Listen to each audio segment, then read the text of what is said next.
नमस्कार दोस्तों, मैं पंकज वर्मा आप सभी का स्वागत करता हूं। पिछली वीडियो में हम लोगों ने आपसे बात किया था, हम लोग बात किए थे इस मुद्दे पे ज्वालामुखी क्या है। और ज्वालामुखी को हम मैग्मा के आधार पे, मैग्मा में सिलिका की जो मात्रा पाई जाती है उसके आधार पे हम उसे डिवाइड किए थे दो भाग में, एक अम्लीय मैग्मा, एक क्षारीय। तो यहाँ पे आज हम बात करेंगे मुख्य रूप से कि ज्वालामुखी का प्रकार क्या होता है, किस प्रकार से उसको डिवाइड करके हम उसके बारे में अध्ययन करते हैं, इस पे बात करते हैं। तो इससे पहले कुछ हम और बेसिक चीज़ों पे बात कर लें। तो जैसे कि ये देखिए ध्यान से कि ज्वालामुखी के बारे में आप लोगों ने पहले पिछली वीडियो में देखा है या पढ़ा है कि ज्वालामुखी जो उद्गार होता है इस प्रकार से, जब मान लिया जाए कि ये कोई अपसारी प्लेट सीमांत है और यहाँ अगर ज्वालामुखी का ऐसे उद्गार हो रहा है तो ये जो उद्गार होता है इसको हम बोलते हैं मैग्मा के रूप में उद्गार होता है। और यही मैग्मा जब ये सतह पे जम जाता है यानी कि ठंडी हो जाती है तो उसको हम लावा कहते हैं। ये चीज़ आप समझ रहे होंगे भली भांति। इसके अलावा आपको हम आगे ये भी बताएंगे कि किस टाइप का जो है अपसारी प्लेट सीमांत में किस प्रकार का ज्वालामुखी उत्पन्न होगा, अभिसारी प्लेट सीमांत में किस प्रकार का ज्वालामुखी उत्पन्न होगा। तो एक अलग मुद्दा है। इससे पहले कुछ हम और बेसिक चीज़ों पे बात करें। ज्वालामुखी से निकलने वाले ठोस पदार्थों में बारीक धूलकण से लेकर पत्थर के बड़े बड़े टुकड़े तक पाए जाते हैं जो ठोस चट्टानी टुकड़े के टूटने से उत्पन्न होते हैं। यानी जब ज्वालामुखी का उद्गार होता है इस प्रकार से तो यहाँ पे इस स्थिति में बड़े बड़े ठोस पदार्थों के बारीक कण भी रहते हैं और छोटे छोटे धूल कण के जैसे भी रहते हैं, यानी धुआं टाइप का, धूल कण डस्ट टाइप का भी रहता है। तो उसी में कुछ वर्ड है उसमें स्पेशली, उस पर हम बात करते हैं। यहाँ कह रहा है ज्वालामुखी के दौरान जब ये बाहर निकलते हैं तो इसे पायरोक्लास्ट कहते हैं। पायरोक्लास्ट किसे कहते हैं? जो भी छोटे से छोटे टुकड़े और बड़े से बड़े टुकड़े जब ज्वालामुखी के दौरान विस्फोट होते हुए बाहर निकलते हैं तो वो जो जितने कण होते हैं, राख, ज्वालामुखी बम, लैपली, है ना, तो उस सब को पायरोक्लास्ट कहा जाता है सम्मिलित रूप से। अब इसमें देखिए कुछ वर्ड ये है कि ज्वालामुखी बम क्या है। राख तो आप लोग समझ रहे होंगे, धूलकण टाइप का हो गया, राख हो गया। ज्वालामुखी बम हो गया जिसका आकार गोल, अंडाकार और नाशपाती नुमा, यानी कहने का मतलब कुछ बड़ा साइज का हो, है कि नहीं, तो उसको हम ज्वालामुखी बम कहते हैं। यानी ज्वालामुखी का जो उद्गार होता है तो जो बड़े बड़े टुकड़े जो ऊपर की ओर जाते हैं और फिर नीचे गिरते हैं तो उसको हम कहते हैं ज्वालामुखी बम। लैपली किसको कहते हैं? इसका आकार मटर के दाने या कांच की गोलियों की तरह, इसको अंटा बोलते हैं ना, बचपन में लोग खेला करते हैं, है ना, गोली, तो उस जैसे अगर उस जैसे आकार में है तो उसको हम बोलते हैं लैपली। और लैपली से भी अगर छोटा टुकड़ा है तो उसको अस्कोरिया बोला जाता है। ये चीज़ समझ गए होंगे। यानी आपको यहाँ पे मुख्यतः ये समझना पायरोक्लास्ट क्या है। तो आप ये कह सकते हैं कि ज्वालामुखी के दौरान जब ये बाहर निकलते हैं तो उसमें जो शामिल है ना, राख, ज्वालामुखी बम, लैपली, यानी छोटे छोटे टुकड़े, बड़े बड़े टुकड़े, राखों का सम्मिलित जो स्वरूप होता है उसको हम पायरोक्लास्ट कहते हैं, है ना। अगर पूछा गया लैपली क्या है तो ज्वालामुखी उद्गार के दौरान जो मटर के दाने जैसे यानी छोटे छोटे जो टुकड़े होते हैं उसको लैपली कहा जाता है। ये चीज़ समझ गए होंगे। ज्वालामुखी बम समझ गए होंगे। अस्कोरिया लैपली का ही और छोटा टुकड़ा पार्ट होगा, उसको अस्कोरिया कहा जाएगा। अब इस चीज़ को, अब ये जो ज्वालामुखी जैसे उद्गार हुआ इस प्रकार से, जैसे देखिए यहाँ पे ज्वालामुखी जैसे उद्गार हुआ इस प्रकार से, लैपली, ज्वालामुखी बम इस प्रकार से ऊपर निकला तो जाहिर सी बात है ग्रेविटेशनल फोर्स के कारण सब आके फिर कहाँ गिरेगा? पृथ्वी पे ही गिरेगा, सतह, पृथ्वी की सतह पे ही गिरेगा। तो इस स्थिति में जो सतह पे जो एक ढेर बन जाता है, चट्टाने का जो ढेर हो जाता है, और चट्टाने फिर जम जाती है क्योंकि उसमें चूना पत्थर वगैरह पाया जाता है, तो उस कारण ये क्या होते हैं, चट्टाने जम जाती है तो उसको हम कहते हैं टफ। ये चीज़ ध्यान रखिएगा कि ज्वालामुखी जो है का उद्गार होने के फलस्वरूप ये जो राख, अंगार, लैपली इत्यादि के जमा होने से जो चट्टान बनती है उसे टफ कहते हैं। तो ये आप समझ गए होंगे, कुछ वर्ड हैं ऐसे इनसे संबंधित जो आप समझ गए होंगे। इसके अलावा हम और एक चीज़ बता दें आपको यहाँ पे कि जब ज्वालामुखी का उद्गार होता है तो उस समय अगर हम ये बोलें कि कौन गैसें भी बहुत सी उत्सर्जित होती है, तो सबसे ज़्यादा उसमें जो उत्सर्जित होती है वो जलवाष्प होती है। सबसे ज़्यादा जलवाष्प का उत्सर्जन होता है। गैसों में बात करेंगे तो सब गैसीय रूप में जो है सबसे ज़्यादा जलवाष्प का उत्सर्जन होता है।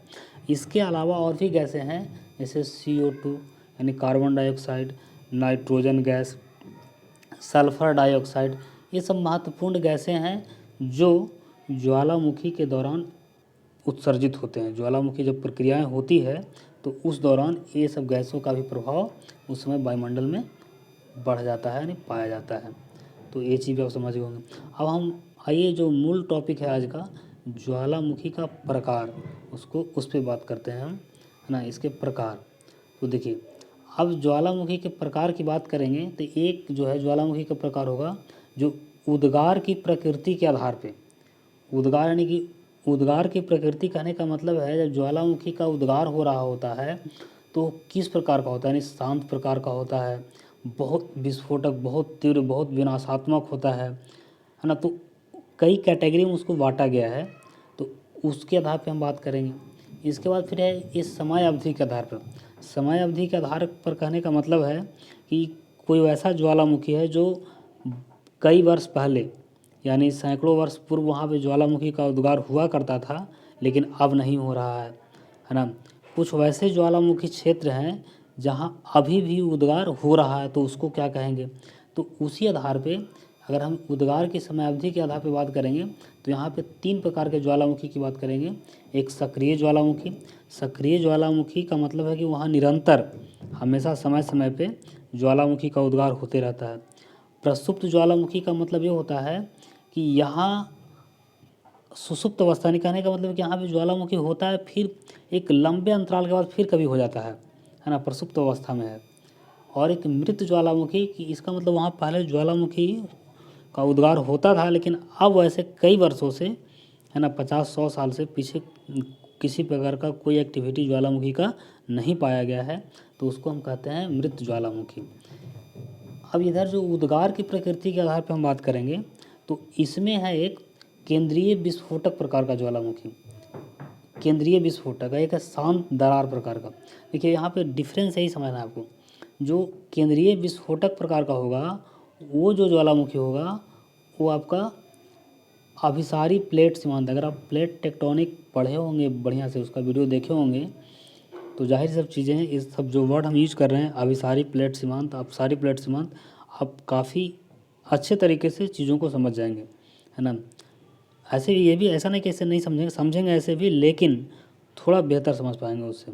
तो ये जो अपसारी प्लेट सीमांत जब इस प्रकार का होता है, यानी कि एक प्लेट जब प्लेट संचलन एक दूसरे से टकराती है और अधिक वेग और अधिक घनत्व वाली प्लेट का क्षेपण होता है, तो इसी प्लेट का देखिए क्षेपण हो रहा है, यानी इसका दुर्बल मंडल में क्षेपण होता है, तो यहाँ पे क्या होता है, अधिक तापमान तथा दाब कम होने के कारण, है ना, यहाँ पे क्या होता है, इसका आंशिक गलन होता है और ये इस प्लेट का अंतर्वेधन करते हुए यहाँ पे ज्वालामुखी का उद्गार करती है, यानी यहाँ पे मैग्मा का उद्गार होता है। तो इस प्रकार का जो ज्वालामुखी होगा वो केंद्रीय विस्फोटक प्रकार का ज्वालामुखी होगा, यानी अभिसारी प्लेट सीमांत के फलस्वरूप जो ज्वालामुखी का उद्गार होता है वो होता है केंद्रीय विस्फोटक प्रकार का। शांत दरार प्रकार का क्या होगा, ऐसे ऐसे ये आपका अभिसारी प्लेट सीमांत, यानी कि 2 प्लेट एक दूसरे से विपरीत दिशा में संचरण कर रही है, तो यहाँ पे जो ज्वालामुखी का उद्गार होगा तो इसको हम कहते हैं शांत दरार प्रकार का ज्वालामुखी। इस पर हम डिटेल से बात करते हैं, है ना। तो ये चीज़ आप समझ गए होंगे, इसका एक सिनॉप्सिस आपको माइंड में रखना है कि ज्वालामुखी का प्रकार क्या होता है। तो एक जो है उद्गार की प्रकृति के आधार पर और एक उद्गार की समय अवधि के आधार पर, दोनों प्रकार के। अब इसमें उद्गार की प्रकृति के आधार में आपको याद रखना है केंद्रीय विस्फोटक प्रकार का, विस्फोटक प्रकार का किस में होगा, जो अभिसारी प्लेट सीमांत के दौरान होगा। शांत दरार प्रकार का किस में होगा, जो अपसारी प्लेट सीमांत में होगा। इसके अलावा इधर उद्गार की समयावधि के आधार पर आप बात कर चुके हैं, समझ चुके हैं। आइए अब बारी बारी से हम उस चीज़ों पर बात करें।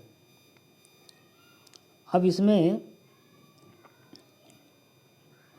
ये जो केंद्रीय विस्फोटक प्रकार का जो इस पर हम अभी बात किए कि ये जो ज्वालामुखी होती है ये अभिसारी प्लेट सीमांत के दौरान होती है। यानी अभिसारी प्लेट सीमांत यानी कि एक प्लेट दूसरे प्लेट से टकराती है तो एक प्लेट का क्षेपण होता है, क्षेपण के फलस्वरूप इसका ध्रुवल मंडल में आंशिक गलन हो रहा है और गलन होने के फलस्वरूप ये इस प्रकार से मैग्मा का उद्गार हो रहा है। तो यहाँ पे जब मैग्मा का जो उद्गार होता है वो काफ़ी भयंकर टाइप का होता है, कहीं कहीं पे मतलब कहने का मतलब है कि काफ़ी विनाशात्मक टाइप का होता है ना। तो इसको भी हम कई श्रेणी में बांट के पढ़ेंगे, कहीं पे ज़्यादा विनाशात्मक होता है, कहीं पे कम विनाशात्मक होता है, कहीं पे उतना विस्फोटक नहीं होता है जितना होना चाहिए, कहीं पे जितना होना चाहिए उससे भी कई गुना ज़्यादा जितना अपेक्षा किया जाता है कि नहीं, उससे भी कई गुना मतलब इतना होता है कि जैसे एक नगर सेंट पियरे नगर था एक, वो 1902 ईस्वी में उसका पूर्णतः विनाश हो गया था। तो कहने का मतलब है कि कभी कभी इसका प्रकोप काफ़ी प्रचंड होता है। तो इस चीज़ के बारे में हम जानेंगे यहाँ पे। केंद्रीय विस्फोटक जो ज्वालामुखी होती है ना, इसमें आप देखिए ध्यान ध्यान से समझिए कि जब इस प्रकार का जो ज्वालामुखी होगा ये क्या हो रहा है, ये आपका क्रस्ट ही तो था ना, ये प्लेट सीमांत जब इसमें दबी, इसका यहाँ पे आंशिक गलन हो रहा है। तो गलन हो रहा है इसका मतलब यहाँ पे ये क्या था, क्रस्ट था, क्रस्ट में ज़्यादा क्या पाया था, सिलिका पाया था। तो यानी कहने का मतलब ये जो ज्वालामुखी का उद्गार होगा तो इसमें सिलिका की मात्रा क्या होगी, ज़्यादा पाई जाएगी। सिलिका की मात्रा ज़्यादा होगी तो क्या होगा, इसका मतलब कि भारी पदार्थ इसमें कम है, यानी इसका घनत्व कम होगा। सयांता क्या होगी, ज़्यादा होगी, क्योंकि पिछले वीडियो में हम बात किए थे कि सिलिका की जो मात्रा होती है वो सयांता के समानुपाती होती है। सयांता का मतलब विस्कोसिटी, यानी कि उसके अंदर जो चिपचिपाहट का जो गुण होता है, गाढ़ापन टाइप का, वो इसमें ज़्यादा होगा इस प्रकार के ज्वालामुखी में। तो आइए हम बारी बारी से इसके भी कुछ प्रकार हैं इस पर बात कर लें। ज़्यादा टफ नहीं है, बस सिर्फ ध्यान रखना है, थोड़ा सा याद रह जाएगा। जैसे तो इसके अंतर्गत हम पहले बात करेंगे हवाई तुल्य ज्वालामुखी। देखिए हवाई तुल्य कहने का मतलब है जो हवाईयन द्वीप है उत्तरी अमेरिका के पश्चिम साइड में, है ना, तो उसके संदर्भ में कहा गया है कि वहाँ जो हवाईयन द्वीप पे जो ज्वालामुखी प्रक्रिया होती है उसका विस्फोटक का प्रभाव कम होता है, ये ध्यान रखना है। और ये उद्गार कहाँ पाई जाती है, हवाई तुल्य कहने का मतलब जो हवाई द्वीप है कहाँ है, उत्तरी अमेरिका के पश्चिम भाग में। वहाँ पे वो जो ज्वालामुखी का नाम है उसको किलायु ज्वालामुखी कहते हैं। आपसे ये पूछा जा सकता है क्वेश्चन कि किलायु ज्वालामुखी कहाँ है, तो आप सीधा बताइएगा हवाईयन द्वीप पे, यानी हवाई द्वीप पे, है ना। किसके कंट्रोल में है, तो यूएसए के जो क्षेत्र है हवाई द्वीप वो अमेरिका यानी यूएसए के नियंत्रण में है। तो ये चीज़ आप ध्यान रखिएगा, किलायु ज्वालामुखी, यहाँ पे आपको क्वेश्चन यही इंपॉर्टेंट है कि किलायु ज्वालामुखी कहाँ पाया जाता है। इसके अलावा फिर दूसरा है अस्ट्रमबोली तुल्य ज्वालामुखी। देखिए अस्ट्रमबोली तुल्य ज्वालामुखी, इसमें क्या होता है कि विस्फोटकता जो है मध्यम प्रकार का होता है, यानी कि न ज़्यादा कम होता है न ज़्यादा अधिक होता है, मध्यम प्रकार का होता है। ये अस्ट्रमबोली कहाँ है ये ध्यान रखना है आपको।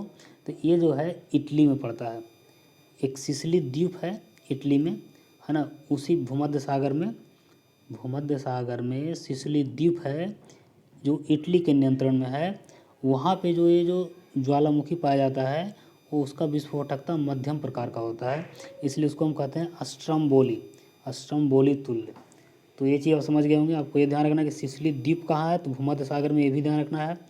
और ये जो अस्ट्रमबोली ज्वालामुखी है वो कहाँ होता है, तो आप ये बता सकते हैं कि इटली में, इटली ऑप्शन में नहीं है तो आप सिसिली द्वीप भी अगर ऑप्शन में है तो आप सिसिली द्वीप भी वहाँ पे मार सकते हैं। ये हो गया। तीसरा इसमें है वल्केनियन तुल्य ज्वालामुखी। देखिए वल्केनियन तुल्य ये थोड़ा विस्फोटकारी, इसमें विस्फोट बहुत ज़्यादा होता है और ये ज़्यादा खतरनाक होता है, ज़्यादा विनाशात्मक होता है। इसमें क्या होता है, मैग्मा के उद्गार के दौरान तीव्र विस्फोट होता है, राख एवं धूल से भरी गैसें विशाल काले बादल के रूप में वायुमंडल में छा जाते हैं। जैसे देखिए ये मान लिया जाए कि यहाँ से ज्वालामुखी उद्गार हो रहा है, इसमें इतना धूल कण और छोटे छोटे टुकड़े आसमान में इस प्रकार से बिखरते हैं कि ऊपर सिर्फ और सिर्फ धुआं ही धुआं नज़र आता है। तो इसको हम कहते हैं वल्केनियन तुल्य ज्वालामुखी। ये जो वल्केनियन है ये कहाँ पाया जाता है, आपको ये ध्यान रखना है कि नहीं। तो ये भी पाया जाता है लिपारी द्वीप समूह, भूमध्य सागर में ही पड़ता है ना। इसको हम वल्केनो नामक ज्वालामुखी भी कहते हैं। यानी आपसे क्वेश्चन ये पूछा जा सकता है कि वल्केनो नामक जो ज्वालामुखी है वो कहाँ है, तो आप उसको बोलिएगा लिपारी द्वीप समूह, भूमध्य सागर में। ये ध्यान रखिएगा इसमें ये चीज़। तो वल्केनियन तुल्य हो गया। इसी टाइप का एक विसुवियस तुल्य ज्वालामुखी है। देखिए इसमें ज़्यादा कोई डिफरेंस नहीं है, ये भी इटली में ही पड़ता है ना, विसुवियस तुल्य भी। लेकिन यहाँ पे इसमें भी सेम टाइप का होता है, बस इसमें यही होता है कि कुछ ज़्यादा प्रभाव होता है। इसमें भयानक विस्फोट होता है, इसमें भी फूलगोभी के आकार का है ना ऊपर संरचना बनती है। यानी कहने का मतलब है कि धुआं का जो आकार होता है इस प्रकार से, जो आप फिगर यहाँ देख पा रहे हैं है कि नहीं, कि धुआं का आकार इस प्रकार से, धूल कणों का आकार इस प्रकार से वायुमंडल में फैल जाता है। सेम इसी प्रकार से इसमें भी होता है, विसुवियस तुल्य ज्वालामुखी में भी। लेकिन ये जो है थोड़ा और ज़्यादा विनाशात्मक होता है और ज़्यादा भयानक होता है विसुवियस तुल्य। तो ये चीज़ आप भी समझ गए होंगे, विसुवियस तुल्य ज्वालामुखी भी समझ गए होंगे। आपके ध्यान में ये रखना है कि विसुवियस जो है कहाँ पड़ता है, यानी कि ज्वालामुखी का इफेक्ट कहाँ पाया जाता है, तो इटली में पाया जाता है। चलिए इसके अलावा हम एक और है इसमें पिलियन तुल्य। पिलियन तुल्य जो ज्वालामुखी होता है ये भी जो है इसका विस्फोटकता भी अत्यधिक तीव्र होता है, ये और ज़्यादा होता है। इसी पिलियन तुल्य ज्वालामुखी के कारण ही सेंट पियरे में 1902 ईस्वी में, मतलब इसी ज्वालामुखी के कारण सेंट पियरे जो सेंट पियरे है ना, ये जो एक नगर था वो पूर्णतः बर्बाद हो गया था, ये पिलियन तुल्य ज्वालामुखी के कारण ही है ना। हजारों लोग मारे गए थे। तो ये सर्वाधिक विनाशकारी होता है, ये आप ध्यान रखिएगा। इसमें मैग्मा अधिक चिपचिपा होता है, एकदम जलता हुआ आग का गोला ऊपर आसमान में दिखाई देगा इस स्थिति में, है ना। तो ये चीज़ आप ध्यान रखिएगा, पिलियन तुल्य ज्वालामुखी में ऐसा होता है। इसके बाद हम जो दूसरा है इसका शांतदार प्रकार का ज्वालामुखी, इसमें कुछ ज़्यादा नहीं समझना है, बस इसमें ये समझना है कि जो शांत दरार प्रकार का होगा वो जब अभिसारी प्लेट सीमांत होगा, जब अभिसारी प्लेट सीमांत यानी कि एक प्लेट दूसरे से दूर जाएंगे, तो उस स्थिति में जो मैग्मा का उद्गार होगा है ना, तो यहाँ पे विस्फोट वगैरह नहीं होगा, यहाँ पे शांति प्रकार से ज्वालामुखी का उद्गार इस प्रकार से ऐसे होता रहेगा। तो इसको हम कहते हैं शांत प्रकार का ज्वालामुखी। इसी कारण यहाँ पे इसी स्थिति में पठारों का निर्माण होता है। तो ये चीज़ आप ध्यान रखिएगा, इसमें कोई ज़्यादा लोचा नहीं है, आप इसको सिंपली याद रखिए। अब आइए प्रमुख चीज़ यहाँ ये समझना है कि उद्गार की जो अवधि के आधार पर, यानी समय अवधि के आधार पर हम अगर बात करेंगे, समय अवधि के आधार पर अगर बात करते हैं हम, है ना, तो उसके आधार पे 3 प्रकार के जो ज्वालामुखी होते हैं, है ना। एक सक्रिय ज्वालामुखी, इसके अलावा प्रसुप्त ज्वालामुखी और मृत ज्वालामुखी। तो यहाँ पे जो सक्रिय ज्वालामुखी है इसके बारे में बात करते हैं। सक्रिय ज्वालामुखी का मतलब क्या होता है, सक्रिय ज्वालामुखी का मतलब ये हुआ कि मैग्मा उद्गार की निरंतरता बना रहता है, यानी कि समय समय पे हमेशा उद्गार होता रहता है मैग्मा का। वो ऐसा नहीं कि एक घंटा पे होता रहता है, महीनों के या वर्षों के अंतराल पर अगर हो रहा है ना, तो उसको हम कहेंगे सक्रिय ज्वालामुखी। वर्तमान में इसकी संख्या लगभग 500 है, जिसे पूर्णतः सभी को याद रखना संभव नहीं है, सब आपको याद नहीं रखना है। कुछ इम्पॉर्टेंट हैं जिन्हें ही आपको याद रखना है, वही परीक्षा में पूछे भी जाते हैं, है ना। एक ही क्वेश्चन को बार बार रिपीट किया जाता है। 4-5 ऐसे ही ज्वालामुखी हैं सक्रिय जिसको कई परीक्षाओं में रिपीट किया गया है सिर्फ, इसके अलावा और उतना इम्पोर्टेंस नहीं रखता है। तो आपको इसमें कौन कौन इम्पोर्टेंट है इसको ध्यान रखिएगा। इटली में 2 ज्वालामुखी है, एक एटना एक अस्ट्राम्बोली, एटना और एक अस्ट्राम्बोली, इसको याद रखिएगा। फिर एक हवाई द्वीप में जो है मोना लोआ, हवाई द्वीप में मोना लोआ जो है ये आकार की दृष्टि से पृथ्वी का सबसे बड़ा सक्रिय ज्वालामुखी है कि नहीं, ये ध्यान रखिएगा। इसके अलावा यहाँ पे जो अस्ट्राम्बोली है इसको हम क्या कहते हैं, इसका एक इम्पोर्टेंस ये है कि अस्ट्राम्बोली को जो है ना लाइट हाउस, भूमध्य सागर का लाइट हाउस कहा जाता है। क्यों कहा जाता है इसको ध्यान से समझिए। अस्ट्राम्बोली से सदैव मैग्मा और जलती हुई गैसें निकलती रहती है। देखिए हमेशा जो है मैग्मा और जलती हुई गैसें निकलती रहती है, अतः इस ज्वालामुखी को भूमध्य सागर का लाइट हाउस कहा जाता है। अब ऐसा क्यों कहा जाता है इसको समझिए।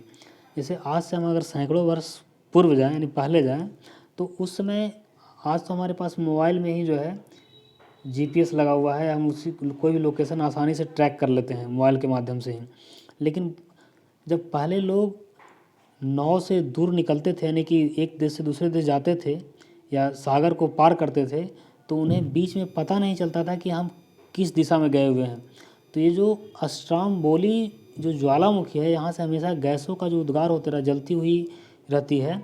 तो इस अवस्था में लोग जो है ना इसको देख करके पहचान जाते थे कि हम वहाँ से किस डायरेक्शन में हैं, है ना।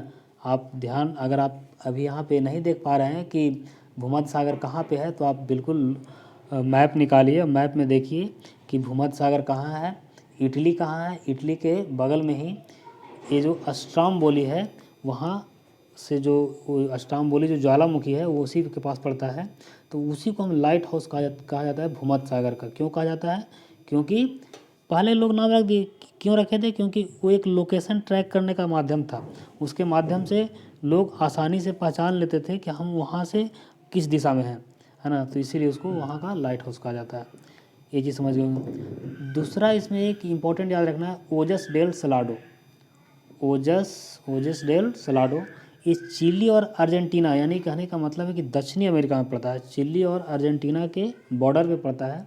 ये विश्व का सबसे ऊंचा ज्वालामुखी है। आपसे अगर क्वेश्चन पूछा जाए कि विश्व का सबसे ऊंचा ज्वालामुखी कौन है, तो ओजस डेल सलाडो।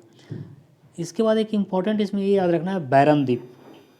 बैरन द्वीप जो है अंडमान एंड निकोबार द्वीप समूह में है ना, उसी का एक पार्ट है, जो भारत का एकमात्र सक्रिय ज्वालामुखी है। भारत का अगर पूछा जाए कि भारत का एकमात्र सक्रिय ज्वालामुखी कौन है, तो आप कहिएगा बैरन द्वीप, है ना। यहाँ पे अंडमान एंड निकोबार द्वीप समूह में पड़ता है।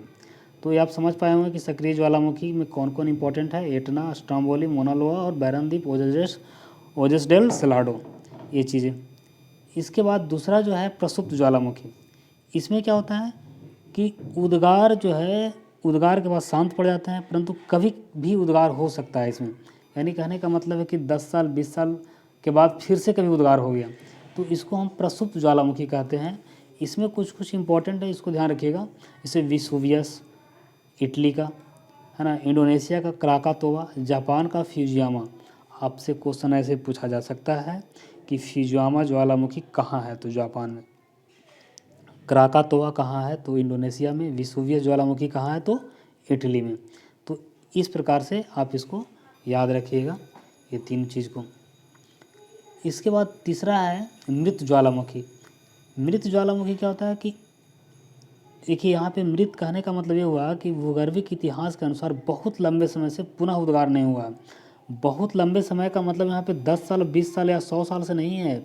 यहाँ पे बहुत लंबे समय का मतलब है कि 500 साल और 1000 साल से भी नहीं है। यानी बहुत पहले, यानी हज़ारों साल पहले, 50,000 साल पहले, 20,000 साल पहले अगर कभी उद्गार वहाँ हुआ था। लेकिन अभी वहाँ कोई इधर पिछले हाल के दिनों से, यानी कि 200-400 साल से किसी प्रकार का ज्वालामुखी का कोई एक्टिविटी नहीं पाया जा रहा है, तो उसको हम कहते हैं मृत ज्वालामुखी, है ना, एक्सटिंक्ट वोल्केनो।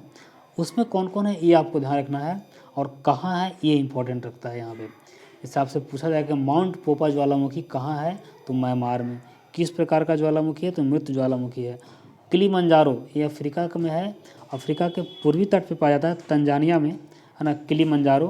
तो ये जो है किलिमंजारो, ये भी मृत ज्वालामुखी है। इसके अलावा ईरान का कोह सुल्तान। अब ये जो ईरान का कोह सुल्तान है, ये आपका इसका कुछ हिस्सा पाकिस्तान से भी लगता है और ईरान से। यानी कहने का मतलब है कि पाकिस्तान और ईरान के ऐसे बॉर्डर पे पड़ता है, लेकिन मूलतः इसका अधिकांश भाग जो है ईरान में स्थित है। तो आपसे अगर क्वेश्चन पूछा जाए तो आप सीधा ईरान बताइए, है ना। यानी ये जो कोह सुल्तान, किलिमंजारो, माउंट पोपा, ये सब जो ज्वालामुखी मृत ज्वालामुखी हैं और कहाँ पाए जाते हैं, इम्पॉर्टेंट ये रखता है।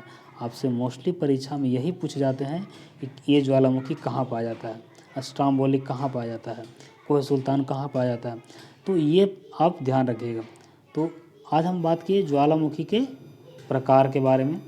अब इससे हम अगले वीडियो में बात करेंगे कि ज्वालामुखी से संबंधित कुछ इम्पोर्टेंट वर्ड हैं, जैसे क्रेटर, कॉल्डेरा, है ना, गेजर, हॉट स्प्रिंग, सोल्फतारा। तो ये सब चीज़ें पर हम अगले वीडियो में बात करेंगे, है ना। तो धन्यवाद, आज के लिए इतना ही।